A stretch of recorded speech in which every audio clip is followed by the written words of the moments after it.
right, so we on our way to pick up my next project. And everybody, this is my daughter Deja. Red light, camera ahead.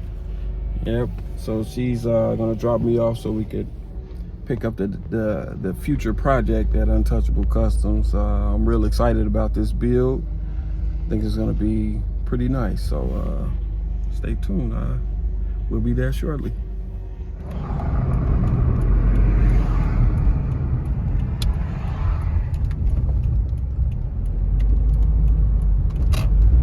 In 300 feet, you'll arrive at 7529 Place.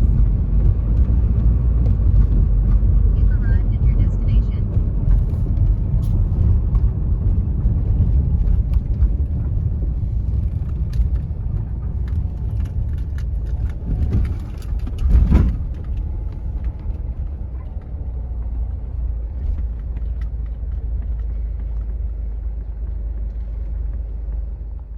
What's going on, everybody? It's Kevin coming back at you from Untouchable Customs. I'm here with another build that's coming up in the very near future. I will be getting started on this one really soon. Everybody that knows me, if you know of me from Untouchable Customs, which was originally a car club, and all of the buddies of mine or car club members, we all drove G-body style cars, which are Cutlass, Monte Carlo, Regal, Grand Prix. You know, if you're familiar with the G-body, you know what I'm talking about. My car was an 87 Olds Cutlass. I did end up selling it a few years back. But anyway, besides that, this project is on that same platform. So it's something that I'm really familiar with, you know, kind of taking me back to my roots. So this one, it's going to be a pretty nice project, and it's going to have some really special parts. But enough of that. Let's check it out. There we go. This is a 1980 Pontiac Grand Prix. This is technically, it's a G-body platform. I heard before that they were considered an A-body or early A-body platform, but I don't know. Everything about it is similar to a G-body, so I'm pretty familiar with the car. This is an original car. It's a low-mile vehicle, but it's in pretty good shape.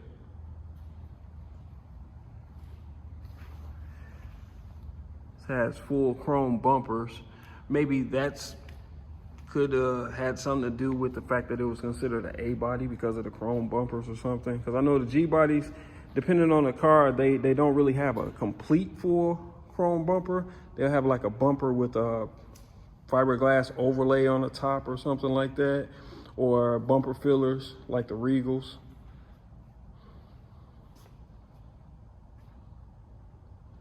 Yeah. So far with this car, the only thing that's been done to it is the sunroof.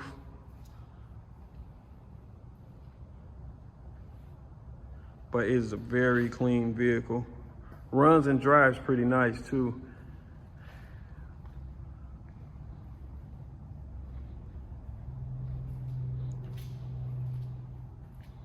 Let's take a look at the interior.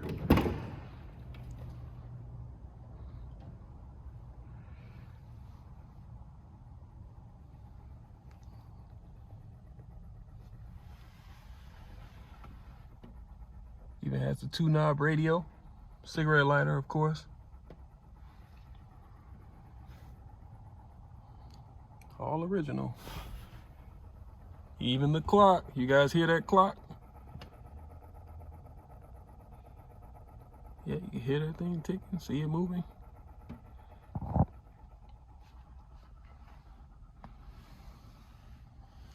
Seats are really comfortable. The headliner's been done.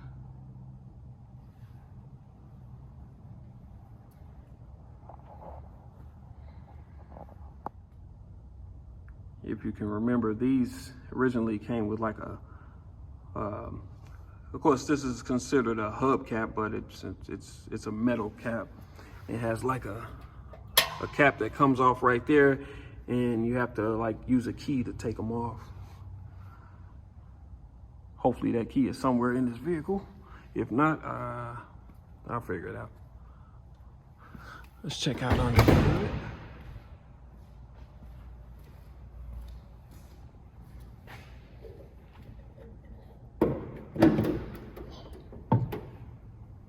V6, 3.8 liter, and this thing is clean, and it runs good. Has about 50,000 miles on it. See how clean that is? That is nice. Too bad it is all coming out. All right, this time we're gonna do something a little different with the Grand Prix. Instead of me putting on a lift and showing you guys underneath it, we're gonna take a ride. Let's go for a ride. All right, let's take a ride. All right. Wait. Safety first.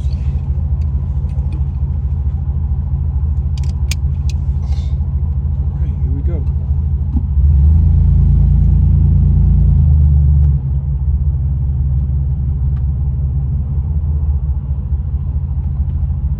Nice smooth ride.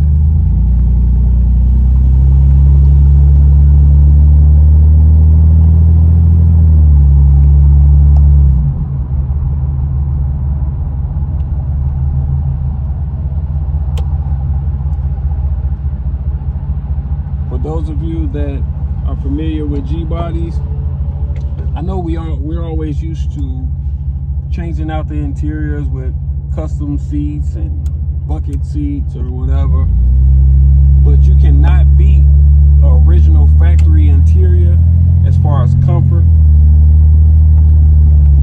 These seats are plush, they're very comfortable, the ride is really comfortable.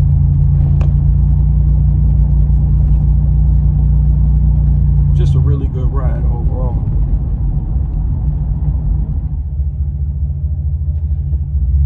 But of course, when it comes to the G-body platform, today's standard, you have to do the bucket seats, the console, and of course you gotta have your music. But like I said, as far as comfort, this thing has a really nice ride. I know you can hear the exhaust in the background. We do know that this is a V6, so it doesn't normally sound like that. If you're familiar with these cars, you'll know that those mufflers always seem to blow a hole somewhere over time in the casing. So this one has a leak, but that doesn't matter.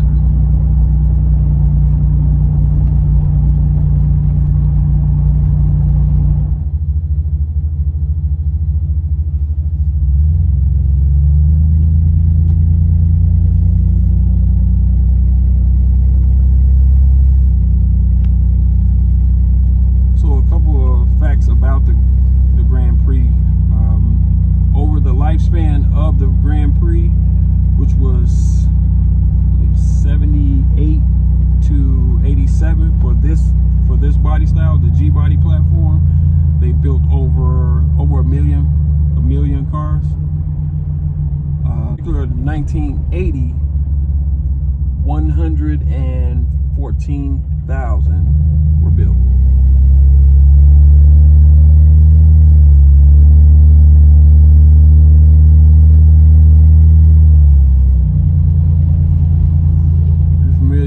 G-bodies, when they have a nice suspension on them, these cars, they just have a nice ride. They float, good braking, no complaints. It's not like a newer car. As you can see, it's quiet.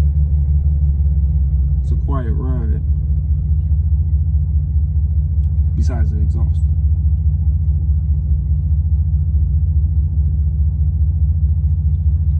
Also in 1980, this car came with a few engine options. This particular one has the 231 cubic inch V6. I believe it's on a Buick platform. Normally you would have the Pontiac motor in here, which was a 301 cubic inch V8. And in 78, maybe 78, 79, that 301 was a 2-barrel. But in 1980, it was replaced with a 4-barrel. So you could still get a 301 in 1980. But these vehicles were, that 301 was replaced by what was it, a 4.3 Chevy platform V8. It made like 150 horsepower.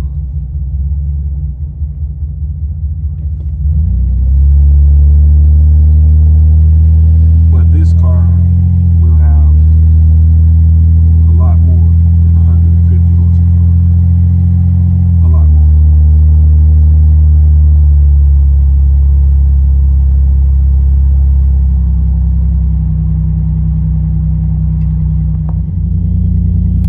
One thing about that G-body you gotta love is that hood emblem.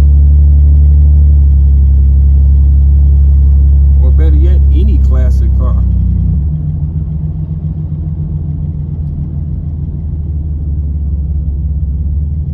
This car runs, stops, drives very well.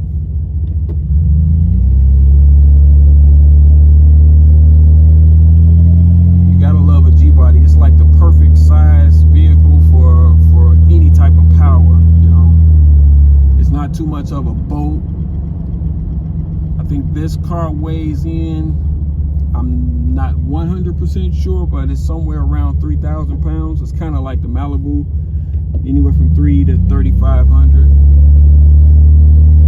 which is a really good size as far as power to weight ratio when you're adding power to the vehicle.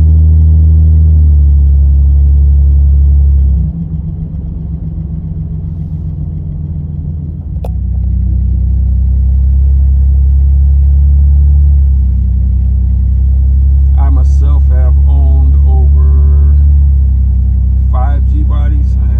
They were pretty much all Cutlasses. I remember my first Cutlass that I bought. I forgot the owner's name, but I was at Menards in Dalton, Illinois, and I was with my mother. I had just graduated high school, went from Thornridge. Go Falcons.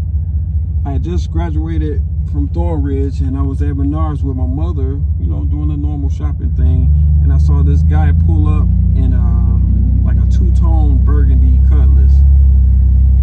Well, actually, he was loading something into the car, and I followed him. I'm not gonna lie, I followed him just to check the car out, and then I saw he turned off onto one of the side streets and parked in the driveway.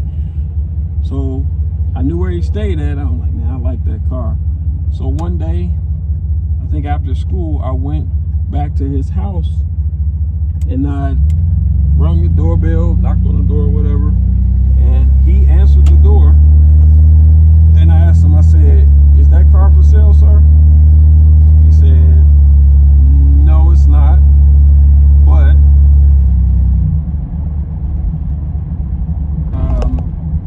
bring me $1,200 and it's yours." I was like, whoa. So, you know, the rest is history. I came up with that money and went and picked up my first Cutlass, and that's when it began. That's when it all started. Pretty soon after that, Untouchable Car Club. It's up to my buddy Cornell Johnson. He was one of the originators of Untouchables. And yes, he did come up with the name of Untouchables. I never came up with that name. He actually did. Yeah. Very nice day. Nice day for a drive in a G-body.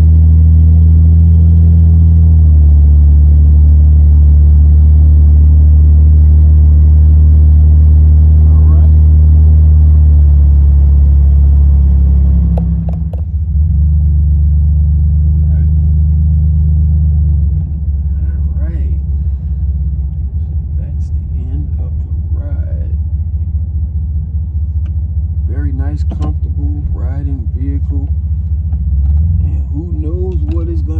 like after I'm done with it, it probably won't be comfortable. It'll probably be like a Corvette or a Porsche, but that's okay.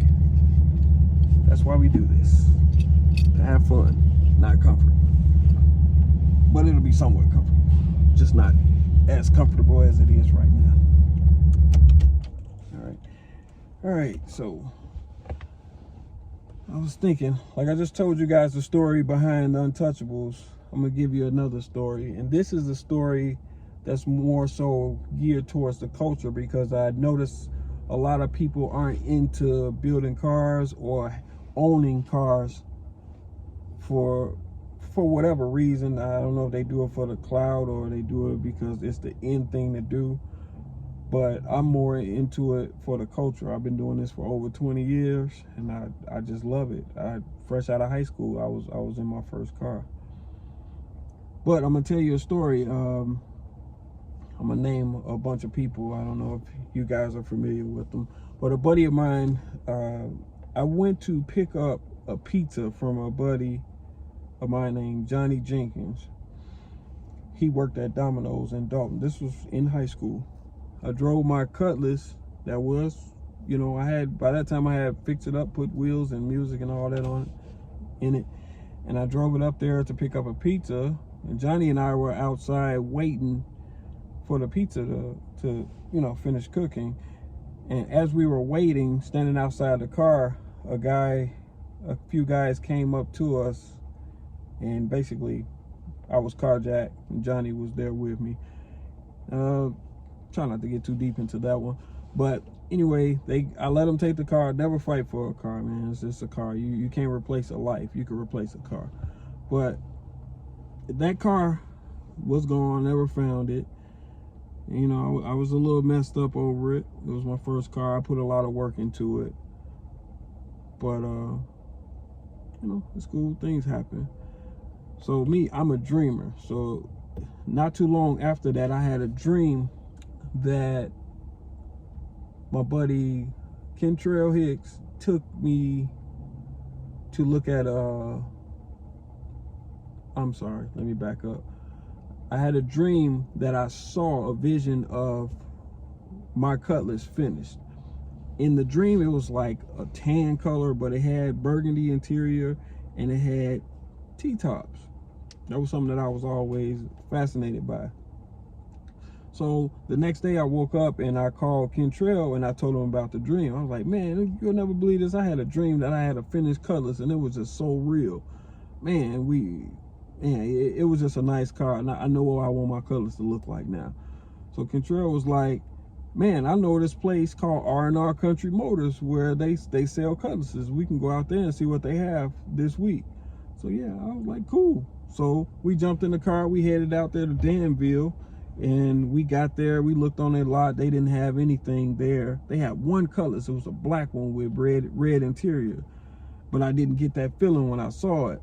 I was like, this is a red interior like in my dream, but this isn't the car. So all right, we walked out of the lot, and we were getting ready to jump in the car, and I looked across the street, and they had like a overflow lot that were cars that I guess people were waiting to come and make payments on. They were holding them so people can make payments on them. And I saw a Cutlass over there, and it had T-tops. So we walked across the street, looked at it. Of course, we can confirm it had T-tops because the car was up like on an incline, so we could see straight through the back window and out through the T-tops. So we went back over there and talked to the person at the front desk at R&R, and they said, I asked them about the Cutlass that was across the street, and they said all those cars over there are on hold. People have down payments on them. I was like, dang. And then the guy looked at me again. He was like, but hold on, let me check on it. And he checked the paperwork on that car and said, oh, this person hasn't paid for this car in over 2 or 3 months. So if you want that car, bring us $1,300 down as a down payment, and it's yours. Oh man, why did he tell me that? So we rushed home, and we were talking about it on the way home, and by the end of that night, all of my car club members tallied up and came up with the money for me to go back and get that car. And that was like one of the best experiences that I ever had when it comes to having good friends in car culture. See, that's what it's about, and we got to get back to that when it comes to car culture. It didn't matter how nice your cars were. It didn't matter if you had a primed up fender, a mixed match tire, or one bad rim, or you had some sort of goofy issues with the car. It was all about us riding, so we got to get back to that. But that completes this video. Thank you guys again for checking me out. On the next video, we're going to find out what's going in this 1980 Pontiac Grand Prix. See you next time.